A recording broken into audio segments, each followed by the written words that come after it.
Olá pessoal, tudo bem com vocês? Aqui é Joel Nascimento, mais uma vez com você, no canal Comunicando a Teologia, para mais um vídeo especial, aqui na sequência da ministração deste Seminário Escatologia da Esperança, com o tema Uma Perspectiva de Esperança no Apocalipse. Quero te convidar a assistir todo esse vídeo e também você que está conosco a primeira vez, você que tem visto os nossos vídeos, mas ainda não fez, você que é convidado de outras pessoas, recebeu esse link, quero te convidar a se inscrever no nosso canal. Vai aqui embaixo, rapidinho, dá o clique e se inscreve aí no nosso canal. Precisamos e queremos que você possa participar aqui conosco, tá bom?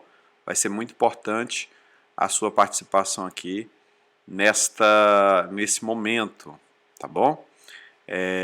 Por favor, você que continua, já está conosco já há algum tempo, assistindo, participando, é importante também que você deixe aqui o seu comentário, que você deixe o seu like, gostou ou não gostou do vídeo, participe, é importante demais para que o canal continue crescendo, desenvolvendo e nós possamos aqui aprimorar o conteúdo que vai estar sendo transmitido para você, tá bom?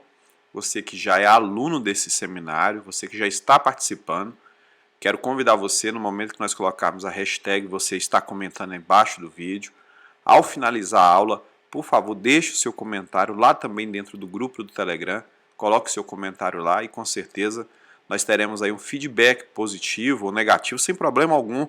O que nós queremos saber é como estão sendo as aulas e quais têm sido os resultados que nós temos promovido para a vida de cada um de vocês que estão participando conosco, tá bom? Então isso é muito importante. Como nós temos falado sobre escatologia e colocado aqui para vocês os assuntos concernentes a essa temática, escatologia, só relembrando, é o estudo ou tratado das últimas coisas, o estudo do final dos tempos, tá bom? É aqui fazendo uma rápida menção à etimologia da palavra. Mas esse termo também, quando se aplicado fora do real contexto bíblico, fora do real propósito que foi inserido no contexto da palavra, esse termo não existe biblicamente, mas ele foi sistematizado há mais ou menos 140, 150 anos atrás, e aí nós tiramos dessa perspectiva a sistematização bíblica, sendo a primeira delas o dispensacionalismo clássico, posterior veio o dispensacionalismo progressivo, e vieram outras correntes que, com o passar dos anos, colocaram o seu posicionamento contra, a favor, fazendo uma conjunção de ideias, mas o certo é que nós estamos aqui para poder, dentro dessa temática, trazer uma palavra de esperança a você, tá bom? Quando se fala sobre esperança no Apocalipse, muitas vezes a gente já pensa esperança no final do mundo, esperança em dias de catástrofe, até porque o termo ele acabou se tornando sinônimo, o termo Apocalipse, sinônimo de catástrofes em grandes proporções, a níveis locais, num determinado país, continente, ou então catástrofes aí a níveis globais, como muitas pessoas já começam a dizer, né? O mundo está chegando no final, as coisas vão acabar e começam a perder qualquer tipo de esperança, expectativa, ou começam a olhar por uma ótica pessimista a vida, o futuro, e acabam incorrendo aí em erros, alguns acabam tirando sua própria vida, outros desistindo da vida, começam a estar, mas não viver, começam a existir, continuam a existir, mas não conseguem mais olhar as cores da vida, ter esperança no futuro, porque não há uma base sólida para poder dar a eles essa dimensão, essa perspectiva correta. Nós temos ministrado esse seminário dentro da ótica bíblica, dentro da perspectiva do dispensacionalismo progressivo e queremos continuar sendo aqui canal de bênçãos, edificando vidas, contribuindo para você que é estudante da teologia, estudante da palavra de Deus e quer continuar aprendendo, tem curiosidade, quer continuar aprendendo, você que é igreja, quer continuar sendo edificada, cristão que quer continuar aparecendo mais e mais com Cristo e esperando em Cristo. Essa palavra é para você também. Nós queremos que ela ajude, beneficie e edifique a sua vida. Você que está conosco pela primeira vez, eu quero dizer para você, é muito bom ter você. Essa palavra também é para você, tá? Para você, para sua família e para todas aquelas pessoas que você vê que, de alguma forma, no meio do processo, especialmente nesse ano de 2020, que surgiu essa crise sanitária aí de forma pandêmica, alcançando o mundo inteiro, eu quero convidar você a estar também compartilhando esse vídeo para que as pessoas possam ouvir uma palavra de esperança, tá bom? Convido você a acessar esse card que vai estar aqui em cima, ó, e esse card aqui, ele tem todo o conteúdo do seminário que você vai estar recebendo para você e para toda a sua família, tá ok? Então, por favor, o faça, tá bom? Eu quero aqui, antes de continuar e adentrarmos os slides de hoje e darmos aqui prosseguimento à nossa aula, eu quero aqui fazer menção de 3 materiais que eu quero indicar para você, estudante, aluno da teologia, você que é estudante da palavra de Deus, você que é igreja, gosta de ler, quer continuar lendo, crescendo, aprendendo sobre a temática. Então vou aqui 3 indicações para você neste vídeo, nesta aula. O primeiro deles são os comentários expositivos da editora Agnus, foram escritos pelo reverendo Hernandes Dias Lopes. Esse aqui é sobre o livro de Daniel. É uma indicação para você.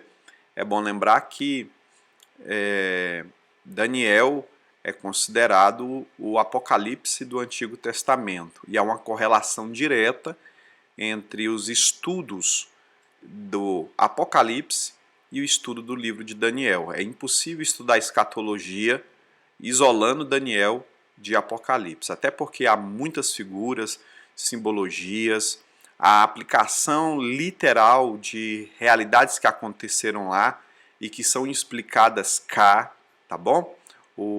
Lembrando que a Bíblia é um livro só que se correlaciona. A Bíblia, na regra áurea da hermenêutica, é quem explica a própria Bíblia. Se lá em Daniel o texto finalizou dizendo: esse livro vai estar selado, a revelação vai estar por enquanto suspensa até que chegue o tempo certo, agora nós temos o Apocalipse, que significa literalmente revelação, tirar o véu, descortinar, trazer em voga ou colocar às claras aquilo que estava selado, obscuro, encoberto. E é justamente essa manifestação da parte de Deus que ele faz no livro do Apocalipse. Então a primeira indicação é esse livro de Daniel, da comentários expositivos da editora Agnus, escrito pelo reverendo Hernandes Dias Lopes. O outro livro que eu quero indicar para você é da editora CPAD. Ele é um livro mais antigo, as primeiras edições foram lá nos anos 80. O escritor desse livro é o Lawrence Olson. O livro se chama O Plano Divino através dos Séculos, tá bom? Ele fala sobre as dispensações. Para quem é dispensacionalista, quer entender, conhecer, aprender cada vez mais, então essa é a indicação, Plano Divino através dos séculos. E eu tenho aqui ainda um terceiro livro para indicar a você, CPAD também, na aula essa é a aula de número 8, nós tivemos na aula de número 5 e aula de número 6, falamos sobre arrebatamento da igreja, sobre vinda de Jesus. E eu quero mais uma vez aqui indicar um livro que vai diretamente a esse tema e você vai ser também abençoado. Ele chama A Segunda Vinda, é da editora CPAD, tá bom? O autor é John MacArthur Jr. e eu tenho certeza que você também vai ser muito edificado sobre esse tema. Então tá bom, estão aqui as indicações. Mais uma vez, não deixe de comentar se você já leu o livro, coloca aí nos comentários, olha, já li tal livro, o livro é bom, eu concordo, ótimo. Não, eu já li o livro, não gostei, coloca aí também, não tem problema, tá bom? Antes de continuarmos, quero te pedir mais uma coisa, dá o joinha aqui no vídeo, isso é muito importante, ele cresce, tá bom? Em expansão, é divulgado pelo YouTube e outras pessoas podem ser alcançadas também por esse ensino, tá bom? Então eu quero aqui agora fazer a transição de tela, já vou colocar aqui a nova tela, tá aí com você, prontinho, estamos aí, Seminário Escatologia da Esperança, pronto. Nós vamos lá, nós paramos na última aula, fizemos aqui a apresentação do capítulo de número 5 do Apocalipse, falamos sobre o livro que estava diante daquele que estava no trono e não foi achado alguém digno. João, diante da visão maravilhosa, majestosa do céu, vendo um livro selado e não sabendo quem poderia abri-lo, João entra em desespero e chora, mas naquele instante um dos 24 anciãos que representam os santos do Antigo e Novo Testamento, a revelação bíblica vem e diz, não te preocupe porque o leão da tribo de Judá, a raiz de Davi, o filho prometido, né, aquele que é herdeiro áureo, digno, esse pode abrir o livro, ele é o cordeiro que foi morto, mas reviveu, e justamente ali apresenta Jesus, que toma o livro e pode abrir. O selo representa todos aqueles pontos de autenticidade, fala de propriedade. O próprio livro fala de escritura, testamento, fala de posse. E aí Jesus toma o livro e nesse instante ele recebe uma adoração. Diante dessa adoração, os 24 anciãos, os 4 seres viventes apresentam taças e essas taças têm as orações dos santos, que são como incenso na presença de Deus, e ali vem uma adoração maravilhosa. João, que chora, percebe agora a sua oração chegando diante de Deus como incenso. E isso é maravilhoso porque vai prorromper numa doxologia, numa adoração linda e maravilhosa dos anjos, dos arcanjos, querubins, serafins, dos 24 anciãos, dos seres viventes. O texto vai dizer que há milhões e milhões, milhares de anjos que adoram no céu. De repente também todos os seres nos céus, na terra e debaixo da terra adoram o Senhor, porque Ele é digno de abrir o livro. E esse momento é aquele momento em que o Cordeiro, que primeiro veio como Cordeiro e se entregou, morreu, foi a oferta viva pelo sacrifício e em sacrifício pela humanidade, ele foi o preço pago, ele foi aquele que foi entregue para pagar o preço através do seu próprio sangue para resgatar a humanidade. Agora ele vem e nesse momento ele vem de forma ímpar, especial, entregando sua própria vida. Foi esse primeiro momento quando Jesus veio ali diante do trono. Ele se apresenta agora como leão. Ele morreu como cordeiro, ressuscitou, sendo agora Senhor, Deus.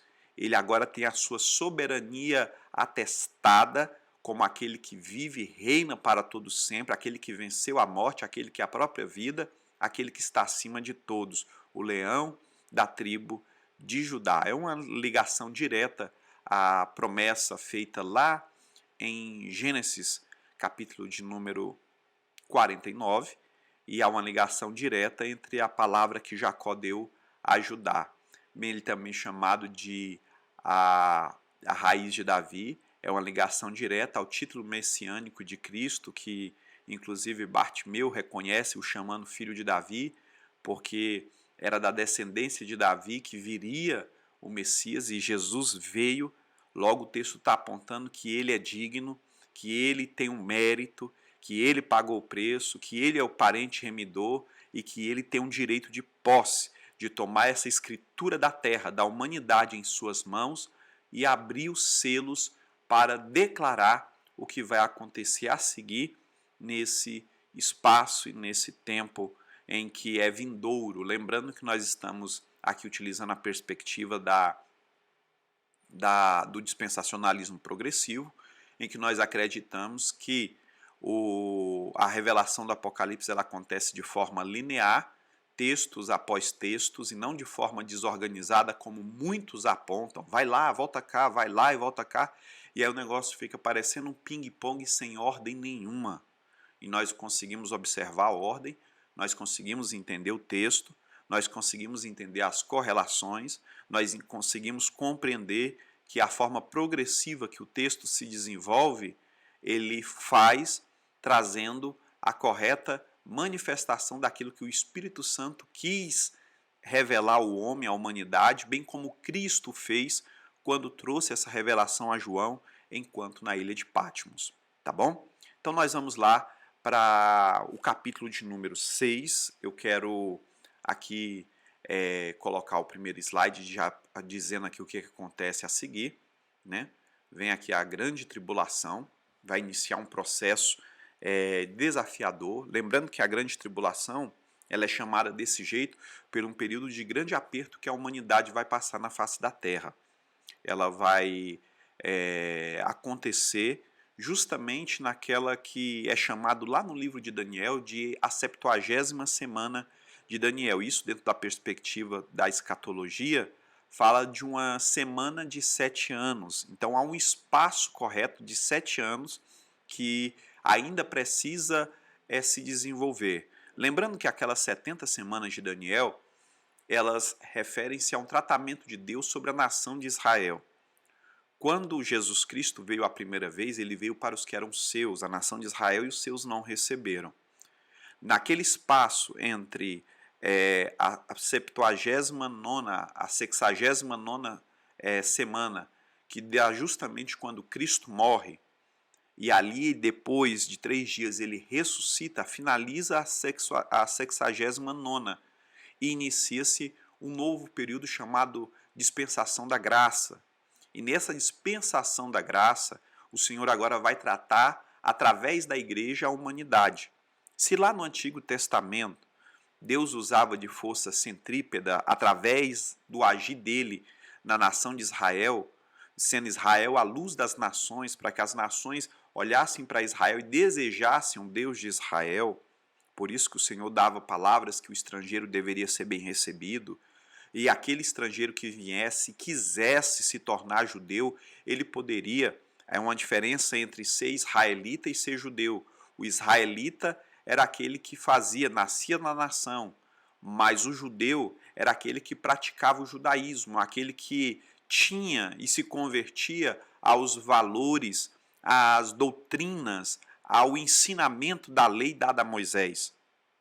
E se um estrangeiro viesse para o meio da terra dos judeus e assim desejassem se tornar também um judeu, eles passariam pelo Berit Malá, como é chamado pelos judeus, a circuncisão, e a partir daquele momento, professando a fé judaica, eles entrariam nos ritos, cumpririam as festas e seguiriam a sua vida adorando o Deus de Abraão, Isaque e Jacó. A questão era que todas aquelas verdades que estavam empregadas no judaísmo apontavam para uma revelação maior. Não era um fim em si mesmo o judaísmo, mas o judaísmo apontava para uma dimensão muito mais ampla do que aquilo que os judeus se estabeleceram apenas nos ritos. Eles creram demais nos atos de sacrifícios de cordeiros, de novilhos, de pequenos animais como pombas e rolinhas, e acreditavam que só fazendo isso já era o suficiente. Na verdade, tudo aquilo apontava para algo maior. João, quando vê Jesus, lá no capítulo 1 do João Batista, quando vê Jesus, e lá no capítulo 1 do escritor João, que é esse mesmo que escreve o Apocalipse, João, o apóstolo, o discípulo amado, verso de número 26 a seguir, a Bíblia diz que quando Jesus chega à beira do Jordão, João Batista olha e diz: esse é o Cordeiro de Deus que tira o pecado do mundo. Aquele apontamento que ele fazia já fazia uma ligação direta a Isaías capítulo de número 53 e apontava Jesus como aquele que era superior a todo e qualquer tipo de sacrifício, aquele que na verdade em si cumpriria o rito sacrificial, e a partir de Cristo não havia mais necessidade dessas entregas de animais terrenos que meses após meses, anos após anos, apenas encobriam os pecados. Esse ato de Cristo, ele resolve de vez o problema da humanidade. Aquele que vem até Jesus e o confessa como Senhor e Salvador, e colocando a sua vida diante dele, o Espírito Santo vem e faz morada. Muda a vida e a história. A partir daquele momento, a vida dessa pessoa é transformada. Nesse ato que nós conhecemos, que Cristo veio e completou aquela 69ª semana, há um espaço. Os judeus que não receberam, inicia-se ali o período da graça, a dispensação da graça, o último período de tratamento do Senhor com a humanidade antes que Jesus retorne. E aí, nesse ato, há um espaço. O Senhor para, a 69ª semana, ali a última, até que o Messias, o ungido de Deus, venha a ser sacrificado, venha a ser morto. E quando ele morre, naquele instante ali, começa-se então um período novo. A entrega de Jesus por nós, inicia-se o período da graça. Aquele que o crê e o aceita como Senhor e Salvador é visitado pelo Espírito Santo, recebe o dom da fé para crer, acreditar, receber essa porção por fé e vive um novo tempo na sua vida e história, esperando que Cristo volte. O tratamento da nação de Israel, essa 79ª semana, ainda precisa se cumprir, e ela se dará na grande tribulação. A grande tribulação ela vai ser dividida em dois momentos. A primeira parte de 3 anos e meio, você que recebeu aquele mapa, você vai ter lá bem descrito isso para você. As 3 primeiras semanas e meias, ou seja, os 3 primeiros anos, os 1260 dias iniciais, é chamado de tribulação. E a parte final, que vai ser mais intensa, vai ser chamada de grande tribulação, tá bom? Nós chamamos de grande tribulação todo o processo, tá bom? Mas dividimos em 2 partes, um momento e o outro momento, tá bom? Quando nós lemos o texto aqui de Apocalipse, capítulo de número 6, nós vemos as seguintes verdades. Primeiro, verso 1, o texto diz assim: E vi quando o Cordeiro abriu um dos 7 selos, e ouvi um dos 4 seres viventes dizendo, como se fosse voz de trovão. Aqui uma ligação direta, lembrando você, a Apocalipse capítulo de número 1, lá quando João recebe a manifestação das coisas que vistes. Se você ler lá, você vai ver essa voz de trovão em volta de João, tá bom? E aí a voz dizia, vem. E quando disse vem, viu o cavalo branco e o seu cavaleiro com um arco. Foi-lhe dada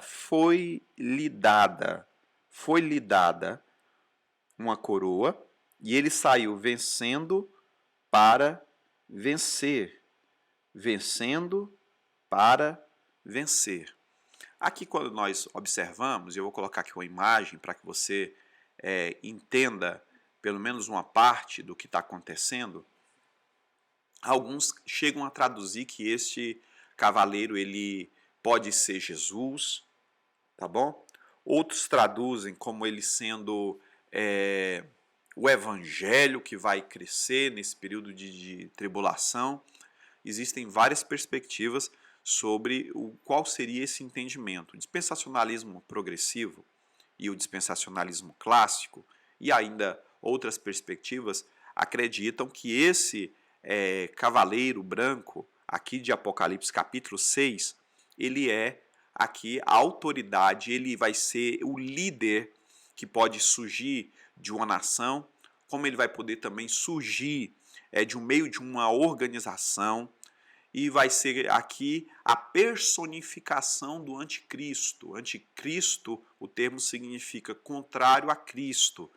Logo, lá nas epístolas de João, na primeira delas, capítulo de número 2, ele vai justamente dizer que o espírito do anticristo já está aí. Todos aqueles que se opõem ao Senhor são chamados de anticristo. Jesus mesmo vai falar isso lá no capítulo 24 do Evangelho segundo escreveu Mateus.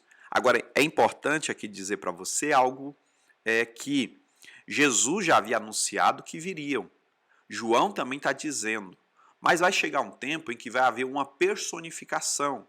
Como na história nós tivemos diversas figuras que se levantaram contra a igreja, ali num período ainda antes que Cristo viesse, já existiram figuras do anticristo, lá no tempo da matança dos judeus, ainda no Egito. Faraó ali é uma figura do anticristo que vai também apontar para Herodes, que vai fazer o mesmo ato matando as crianças para querer tentar impedir a semente da herança que viria como semente da mulher para poder resgatar e trazer o propósito divino à tona na face da terra.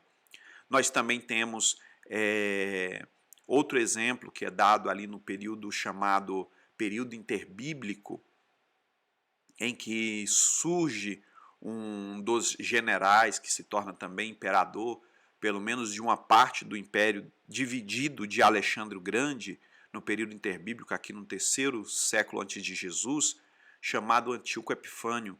Ele encarnou visivelmente essa realidade, se tornou uma figura, se tornou um antítipo de Cristo, né? Um tipo, da verdade, de anticristo ali, ainda antes que Cristo viesse à Terra. Herodes, no período em que Jesus, ainda criança, nascendo, ele foi um tipo também de anticristo, porque procurou matar, destruir a semente.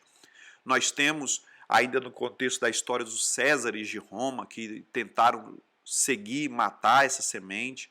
Nós temos ainda no desenvolvimento os sheiks que se levantaram contra o povo judeu. Nós temos a figura dos perseguidores da igreja, como Mao Tse Tung. Nós tivemos perseguidores da igreja como líderes comunistas aí, mundiais que perseguiram, mataram os líderes da cortina de ferro, que executaram tantos cristãos, que personificaram também, foram uma figura, né, do anticristo, porque foram contrários às verdades divinas e perseguiram a igreja do Senhor. Outro ainda, tivemos Hitler, e hoje existem organizações em que os seus valores são totalmente contrários, e essas organizações, às vezes a nível global, hoje com uma força muito mais política do que uma força,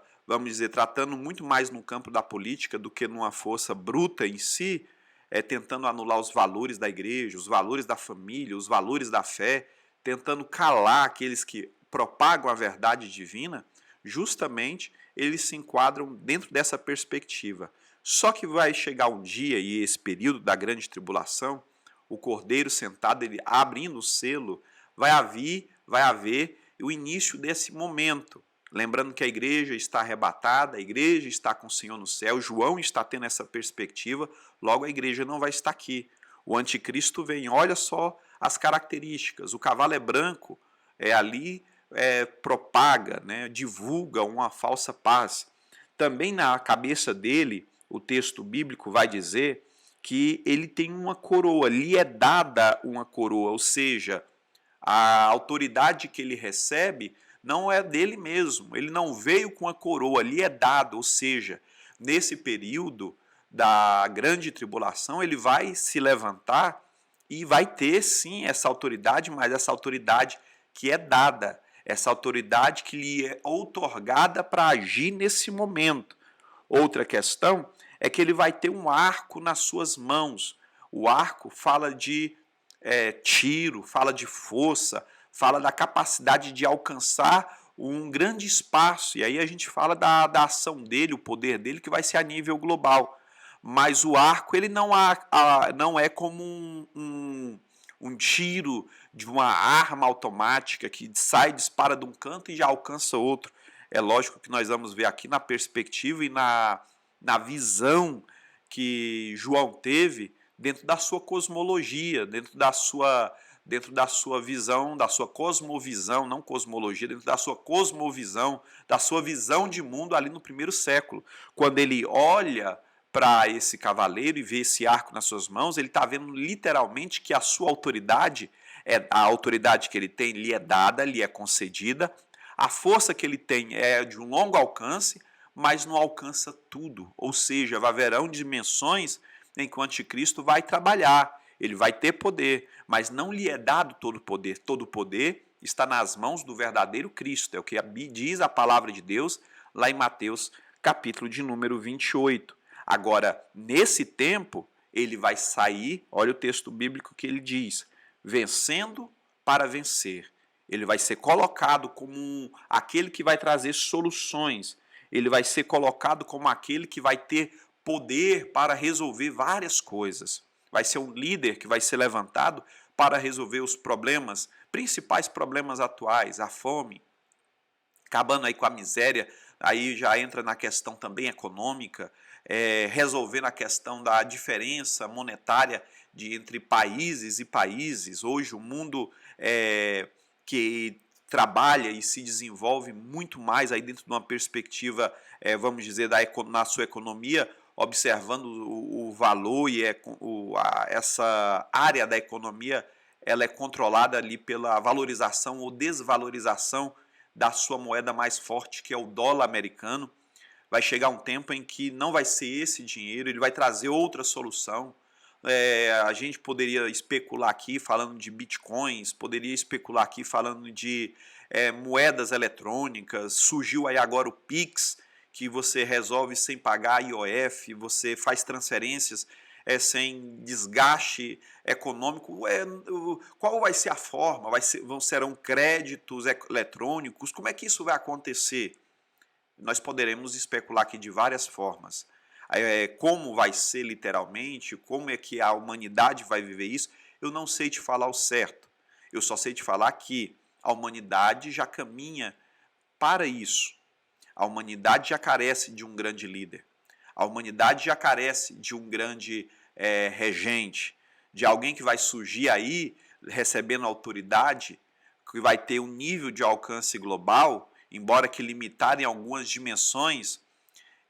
Esse líder ele vai vir justamente com essa proposta de falsa paz, o cavalo branco, para poder resolver os problemas.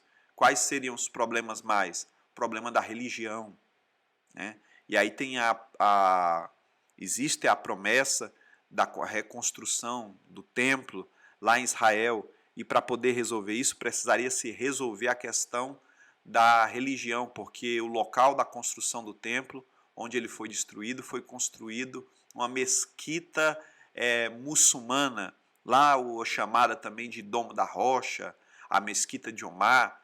Ela precisa então ser retirada daquele lugar para que seja reconstruído o templo. Agora, como que isso pode acontecer sem que haja uma rixa, sem que haja um confronto forte entre judeus? É preciso de um líder que consiga harmonizar também esta questão. Ele vai ser um líder que vai ser aceito como Messias para os povos orientais.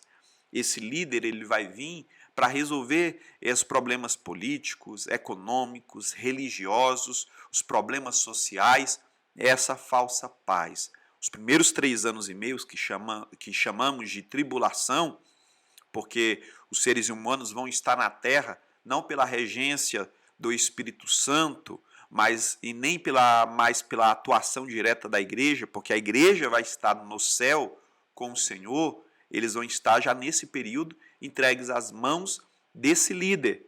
E aí o texto bíblico diz mais uma característica que nós consideramos por ele não ser de fato o Cristo, porque o próprio texto bíblico diz que a voz que comanda para que ele venha, dizendo vem, a voz de trovão, que é a voz de Cristo, ela parte do trono. O próprio Cristo não daria ordem para ele mesmo. Ele não diria vem e ele viria. Na verdade, a voz vem do trono dando ordem para que um servo, que é menor do que ele, venha atuar. Ou seja, até a atuação do inimigo do Senhor na terra, nesse período, que vai ser permitido que ele venha atuar, venha agir para proporcionar aqui o cumprimento das Escrituras, vai ser dentro da permissão do Senhor. Tá bom? O texto continua e diz assim: abriu o segundo selo e ouvi o segundo ser vivente dizendo, vem. O primeiro disse, A primeira voz do trono, voz de trombeta, era dos 4 seres viventes, que é menor do que o Senhor, logo ele não manda, tá? Ele pode transmitir uma voz de comando, mas quem é que manda é o Cordeiro que está sentado no trono. E aí veio a ordem para o segundo agora animal, o primeiro animal já tinha falado, o segundo animal agora também vem, lembrando que dos 4 animais, face de águia, face de homem, face de touro e face de leão. E vem a segunda ordem dizendo, vem, e sai o outro cavalo, cavalo vermelho. Está aí essa representação, essa figura que tem esse cavalo vermelho, com face cheia de fogo, aí os seus cascos também. Essa é uma representação, tá bom? E ao seu cavaleiro foi-lhe dado tirar a paz da terra, para que os homens se matassem uns aos outros, como também foi-lhe dada uma grande espada. Está aí a grande espada na mão dessa figura. E nós temos aqui uma revelação também sobre esse texto, né? Nós vamos perceber que ele vem com o caráter também do líder desse grupo. O líder que vem, ele vem com coroa, tá? Ele vem com autoridade sobre si, ele vem com poder sobre si, ele vem com força de guerra nas suas mãos, que o arco representa também isso. E esse cavalo vermelho que vem com essa imposição, com essa autoridade, esse cavalo vermelho vem também para segui-lo. Representa aí as forças opostas também ao Cristo. E aí ele vem com o caráter do seu líder, do seu regente, que é justamente esse anticristo personificado aí no primeiro cavaleiro. Nós vamos ver algumas características. A ele foi dada uma grande espada, ou seja, nesse período da tribulação e grande tribulação, vai haver também guerras, tá? Vai haver aí esse disparate no meio da humanidade, essas situações ocorrendo aí de forma contínua no meio da humanidade. E vai haver esse pavor, porque vai haver perseguição. Ao homem vai ser dado, ele vai ter dado a esse poder que virá, vai ser dado a ele a autoridade de tirar a paz da terra. Aí são representatividades de figuras e poderes que surgirão, né? Eles emergirão no meio do povo.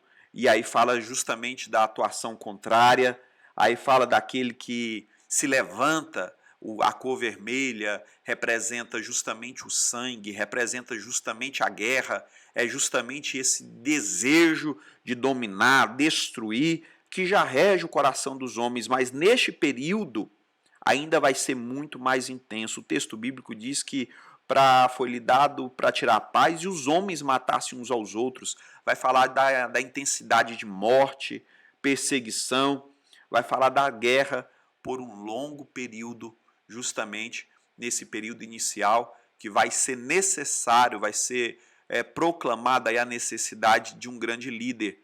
E esse líder vai vir para resolver justamente os problemas que lhe dá a autoridade para que ele mesmo resolva.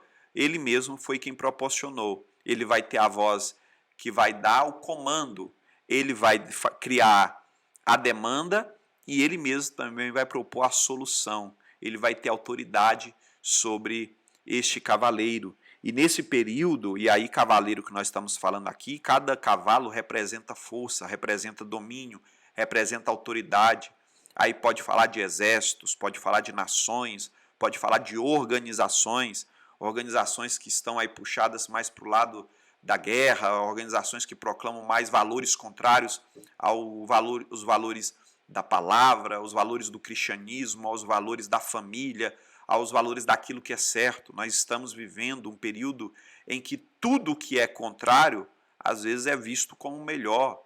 O politicamente correto, que se levanta para dizer que a verdade é uma verdade que parece mentira e que a mentira ela pode ser aceita como verdade. Nós estamos caminhando, justamente o mundo está se preparando para chegar esse momento. Na continuidade da visão, nós vamos perceber só mais um detalhe que eu quero colocar antes de passarmos para o próximo versículo, é que o texto vai dizer também que a voz foi dada dizendo vem. Logo, se vem uma ordem dizendo vem, essa ordem parte também do trono e logo esse cavaleiro ele também é submisso à liderança que foi lhe dada, mas também ele é aqui uma figura que só vem da sua atuação no tempo permitido pelo Senhor, na voz que vai ser dada no trono. Lembrando que nesse período, mais uma vez, a igreja, João, está no céu diante de Deus. Capítulo de número 6, verso de número 5, o texto diz: E vi quando abriu o terceiro selo, e ouvi também um terceiro ser vivente dizendo: Vem. Fala mais uma vez aqui da autoridade. O selo é partido, a autoridade está na mão daquele que parte, liberando aqui a vinda desse terceiro cavaleiro. E aí o texto diz assim: E eis que vi um cavalo preto. Tá bom? Esse cavalo que na sua perspectiva aí, ele vai estar do seu lado direito do vídeo, lado esquerdo do vídeo, cavalo preto com a balança na mão. E aí o texto diz assim: o seu cavaleiro com a balança na mão. Aqui fala justamente de dias difíceis, de momentos em que serão as negociações serão em uma medida exata, uma medida apurada. E aí o texto vai dizer: e ouvi como uma voz no meio dos quatro seres viventes dizendo: uma medida de trigo por um denário, 3 medidas de cevada por um denário, e não danifiques o azeite e o vinho. Aqui fala justamente da comida básica daquele primeiro século. O valor que alguém vai trabalhar é justamente o valor do salário diário vai ser somente para comer. A comida básica ela vai ser limitada. Aqui vai falar de um período de escassez, um período de fome. Nós que estamos vivendo agora no período da pandemia, nós vimos que logo que iniciou esse processo, os supermercados foram invadidos, as pessoas correram para comprar os recursos e muitos dos grandes atacadistas, os grandes supermercados acabaram ficando sem alguns materiais básicos. No meio desse processo, do inflacionar da economia, aconteceu que muitos dos alimentos básicos se tornaram extremamente caros. E aí nós vamos perceber que nesse período, reclamamos hoje do arroz que está muito caro aqui no Brasil, do feijão que está muito caro, da comida básica que está muito cara. Nesse período vai dizer, segundo o texto bíblico, que os salários diários de uma pessoa vai dar justamente somente para ela comer. Como vai ser escasso, vai ser difícil, vai ser tribuloso, vai ser desafiador. Aí nós vamos ver mais uma vez que a característica desse cavaleiro que vem para trazer fome, miséria, momento de desafio, está conectado mais uma vez ao caráter do seu líder que veio a priori ali como aquele que veio para resolver os problemas. A demanda ele mesmo propõe e ele vai depois se oferecer como a solução. O texto vai dizer que não danifiques o azeite, o vinho, e aí fala justamente para evitar justamente aí estragar aquilo que é caro, aquilo que é escasso, aquilo que é valoroso, justamente na comida, na bebida. Vai ser necessário esse tempo poupar, vai ser necessário nesse tempo ter uma vigilância muito grande. Às vezes a gente vai fazer uma comida, a gente coloca alguns copinhos de arroz a mais, uma porção de tempero a mais, e justamente esse período o texto bíblico aponta para o desafio que vai ser administrar os recursos, que além de caros, também serão escassos. Vai ser um momento bastante desafiador. E aí o próprio texto continua dizendo: e vi quando o cordeiro abriu o quarto selo, e ouvi a voz do quarto ser vivente dizendo: vem. Nós vamos ver que cada um desses seres representados aqui nessas figuras simbólicas do capítulo de número 6, eles vêm para atuar na terra. Mas em contrapartida, existe no céu seres viventes que são servos de Deus, diante do trono de Deus, que comandam a sua vinda. Logo, a autoridade que permite que eles atuem na terra, lá no céu, são maiores e mais poderosas do que eles, porque a voz daqueles que comanda está ainda debaixo do trono, e aquele que comanda essas vozes está sentado com autoridade no seu trono, abrindo cada um desses selos. E aí ele abriu, rompeu o quarto selo, e o ser vivente disse: vem. E aqui, mais uma vez, acontece essa vinda, né, desse quarto ser. E aí o texto vai dizer assim: olhei, e eis que um cavalo amarelo, e o seu cavaleiro sendo chamado de morte. Aqui é a morte. E o inferno. O inferno, o termo original no grego aqui, fala de Geena, sepultura. Fala aqui justamente o local onde as pessoas vão ser colocadas. Estava o seguindo, logo a pessoa morre e é sepultada, quase que imediato, né? Sem tempo para poder velar, sem tempo para poder a família chorar, a intensidade das mortes que serão provocadas nesse período de pandemia, mais uma vez aqui usando esse exemplo, nós vimos que diante da dimensão de tudo que aconteceu, situações que nós vimos famílias perderem seus entes queridos, entraram dentro dos hospitais passando mal, não conseguiram visitá-los por causa da necessidade do afastamento e do isolamento nesse período. Quando seus entes saíram, eles tiveram que enterrar e muitos deles nem os viram as últimas vezes, apenas colocaram debaixo da terra. O texto aqui vai dizer que foi dada a autoridade veio mais uma vez do trono, para que eles atuassem na terra, e nesse período, a quarta parte da terra, para matar a quarta parte da terra. A espada, olha só, isso fala de guerra, a fome, fala a primeira parte da guerra, né? A primeira parte aqui, a espada, fala do primeiro cavaleiro.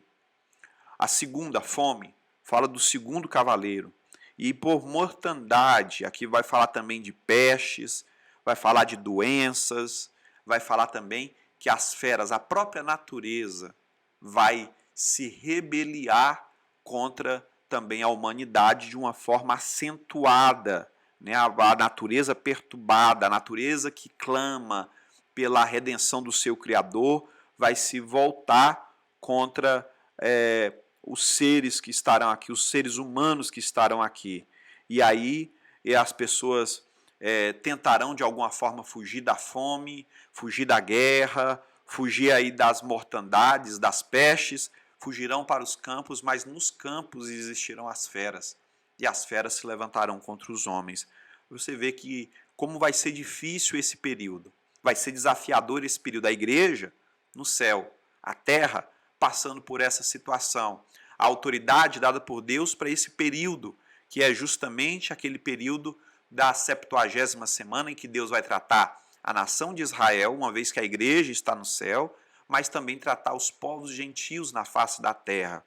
Agora, pastor, professor, irmão Joel, por que vai acontecer tudo isso?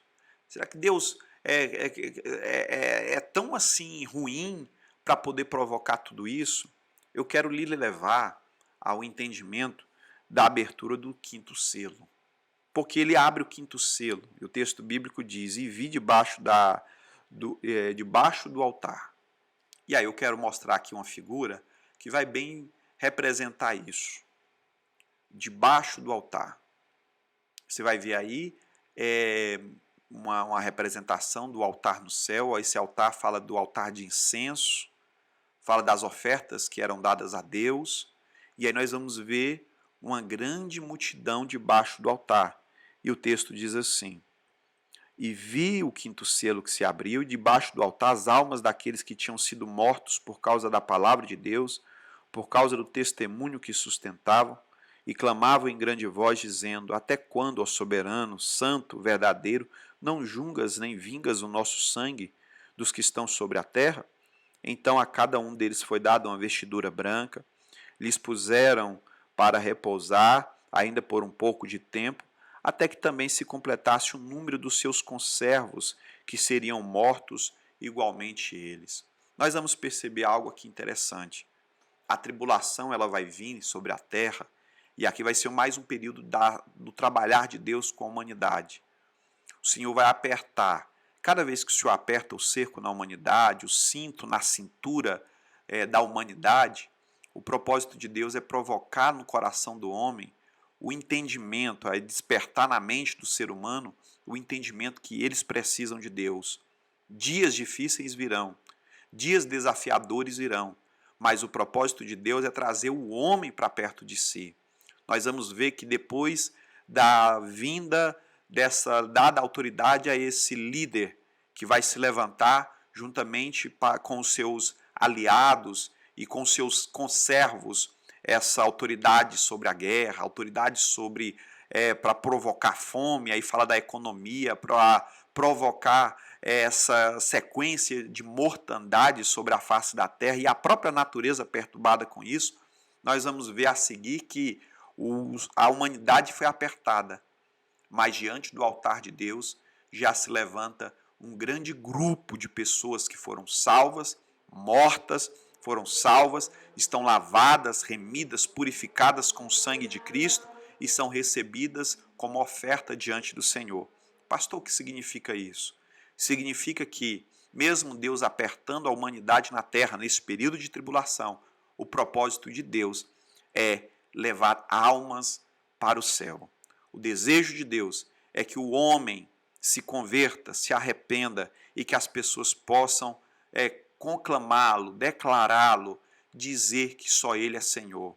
Estas almas aí representam os santos que faleceram lá atrás, mas também falam desses santos que nesse período da tribulação irão morrer. Serão pessoas que se tornarão mártires pela causa do Evangelho. Serão pessoas que o arco do anticristo não vai ter domínio sobre a mente e o coração deles. Eles não vão se submeter àquela autoridade.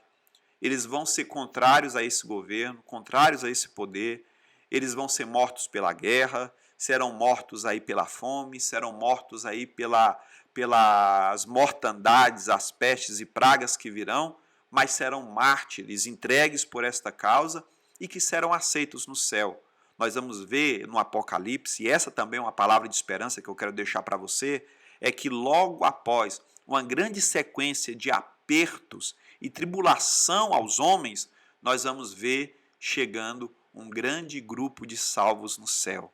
Logo, eu aprendo que, por mais que venham a existir catástrofes na face da terra, momentos de aperto na face da terra, esses anos que as pessoas viverão e serão apertadas, disciplinadas, para que possam aceitar o Senhor e declarar Ele como Deus da sua vida, ainda que isso exista e esses momentos difíceis as desafiem, essas vidas, na verdade, serão conclamadas e serão levadas depois do confessar o Senhor, declarar Ele como Deus da sua vida, essas vidas que são servos do Antigo Testamento, mártires que morreram, essas vidas que são mártires que morreram no Novo Testamento, no contexto da história, mas esse número de mártires também serão desse momento futuro que virão e declararão, fala da morte que tiveram, da entrega que tiveram que fazer,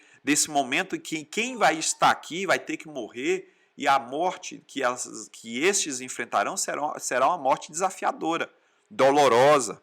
Morrer como Marte é entregar sua própria vida por uma causa, indo até as últimas consequências. E é justamente o que vai acontecer. Eles não abrirão mão da sua fé no Senhor. Eles se converterão, não abrirão a mão da sua fé no Senhor, declararão o Senhor como Deus da sua vida e serão fiéis até o fim. E por causa disso, são recebidos no céu com vestiduras brancas, lavadas e remidas pelo sangue do Cordeiro.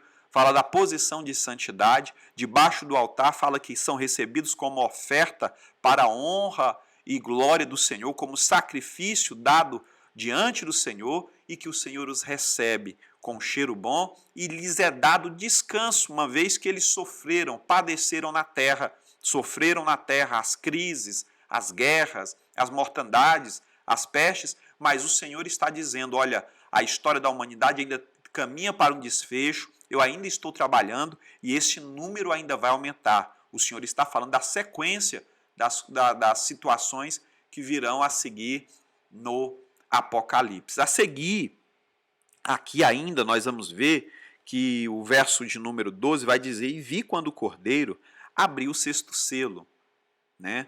E aí nesse abrir o sexto selo diz assim, e sobreveio um grande terremoto, a natureza se abalando, aí nessa figura aí nós vamos ver aí a terra se rachando, né? Nós vemos que as placas tectônicas, elas se movem, na medida que elas se movem, as estruturas geológicas são abaladas nos continentes, nos oceanos, isso tudo vai acontecer. E aí o texto bíblico vai e diz assim, e sobreveio um grande terremoto, o sol tornou-se negro, aí vai falar justamente de um longo período, um período aí de trevas, que pode acontecer aí uma espécie de eclipse, que vai ter um tempo mais extenso e alcançando a realidade do planeta, como o saco de crina, a lua se tornou sangue, e aí nós vemos que isso aí também é outra realidade cósmica que acontece com o brilho de outros planetas, ou seja, a estrutura do universo também sendo mexida. As estrelas dos céus caíram na Terra, fala de chuva de meteoros, nós vemos aí uma simbologia nessa figura, foi abalada como vento forte, como figos verdes, e o céu recolheu-se como um pergaminho quando se enrola. Então os montes e ilhas foram movidos do seu lugar, as estruturas sendo abaladas na terra. É como que se a terra nesse instante saísse um pouco da sua órbita e começasse a acontecer algumas desestruturações, tanto cósmica quanto também na geologia, no ângulo onde ela vai estar, e isso abalando as estruturas terrenas, o céu sendo visto de uma forma diferente, as cores mudando, as estruturas da perspectiva que nós temos na atmosfera sendo transtornada e mudada, e então os líderes da terra, os reis da terra, os grandes comandantes, os ricos, os poderosos, todo escravo, todo livre, se esconderam em cavernas, nos penhascos. Aqui fala justamente do pavor, aqui fala justamente da busca por segurança, e se esconder-se em caverna, fala de tentar se refugiar nos locais mais profundos, em montanhas, fala deles tentarem buscar nas suas próprias forças uma forma de se esconder, mas uma questão geral que vai acontecer é o verso de número 16. E aqui prorrompe o entendimento da humanidade em relação a tudo que está acontecendo. O homem, quando ele passa por um aperto, logo, muitos deles reconhecem o Senhor. Nós vimos no começo dessa pandemia que nós tivemos que fazer um afastamento social, mas as redes sociais se encheram de gente falando do Evangelho e muitas pessoas voltando, confessando Jesus, muitas pessoas voltando, se reconciliando com o Senhor, justamente por medo desse tempo. E o texto vai e diz, e disseram aos montes, aos rochedos, cai sobre nós, esconde-nos daquele que se assenta no trono, esconde-nos da ira do Cordeiro, porque chegou o grande dia da ira da ira deles. E quem poderá nos suster? E aqui fala justamente deles reconhecendo o poder que vem do alto. É o Senhor que pode abalar toda a estrutura da humanidade. Deus que leva o homem a um momento extremo de aperto para que o homem o confesse como Senhor e Salvador. O propósito de Deus não é deixar que a humanidade apenas viva na terra ao seu bel prazer, declarando que Deus é apenas amor, amor e amor. Deus é amor sim, meu irmão. E ele demonstrou isso nos entregando Jesus Cristo. Jesus é chamado aqui mais uma vez de Cordeiro. O Cordeiro que foi sacrificado. Mas nesse tempo ele não é só Cordeiro, nesse tempo ele é leão. Ele é Senhor, ele é soberano. Que vai mostrar que algumas vezes, para trazer para si aquele que ele ama, ele corrige, ele açoita, ele leva ao extremo, para que a pessoa o declare como Senhor e Salvador de suas vidas. Eu retorno aqui à minha transição principal, à minha tela principal, para dizer a você com essa palavra desta aula, que o seu coração precisa estar em Deus, o meu coração precisa estar em Deus. A humanidade sim caminha para esse desfecho. O contexto histórico nos mostra que o mundo caminha necessitando já de um líder organizacional. As organizações estão sendo feitas aí de todas as formas, G20, G7, BRICS. Nós vemos aí a Organização das Nações Unidas. Nós vemos aí a tentativa de todas as formas do homem tentar conversar em si mesmo, entre si, as lideranças mundiais, para tentar culminar uma forma de resolver os problemas da humanidade. E enquanto isso vão guerreando entre si, vão lutando entre si por falta desta figura que possa gerar essa harmonia. Antes que venha o Cristo como o Senhor e soberano para estabelecer o seu reino milenial, já impera o espírito do anticristo sobre a terra, se opondo tudo que é contrário àquilo que representa o Senhor. Esse espírito já está aí há muito tempo, perseguindo, matando, destruindo, se personificando em algumas figuras históricas. Mas vai levantar um tempo, vai chegar um tempo em que vai se levantar essa figura. E no seguir dessa figura, na autoridade que lhe vai ser dada, na dimensão do seu poder de alcance, nós vamos perceber também que vai existir aí também um líder que vai vir justamente para atuar, para tentar implementar sua vontade, seu poder. Lhe é dado esse poder para partindo do céu, nesse período, com a guerra, com a fome e escassez, com a morte, a própria morte, provinda de todas as esferas, justamente para apertar o homem e levar a esse momento de conversão, para que almas sejam levadas ao céu. Deus chama, e esse momento de agora ele chama em amor, ele chama em misericórdia, é o momento da graça. E nesse momento, ainda que Deus está atuando com a igreja, antes que a igreja seja assunta aos céus e venha esse período da tribulação, antes que venha o milênio, o Senhor está dando a oportunidade para que o homem o reconheça como sim Deus de amor, Deus de graça, Deus de paz, mas também o reconheça como Pai, Pai que ama, Pai que corrige, Pai que direciona, um Deus que é de amor, mas também é de justiça, um Deus que dá amor, mas também conclama para que aquele que é filho o obedeça com temor, aquele que é filho caminhe em fidelidade.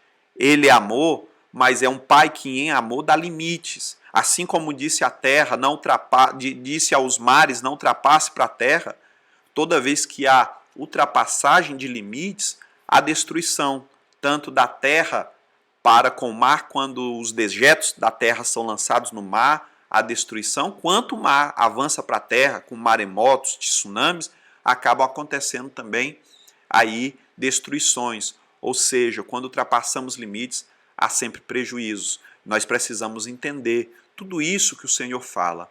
Guarde isso em seu coração, que nós possamos ser essa igreja do arrebatamento, que quando os selos, e eu vou colocar aqui para você justamente a hashtag de hoje, eu gostaria que você comentasse ela embaixo, nesse momento, né? Coloque aí, ó, essa é a de hoje.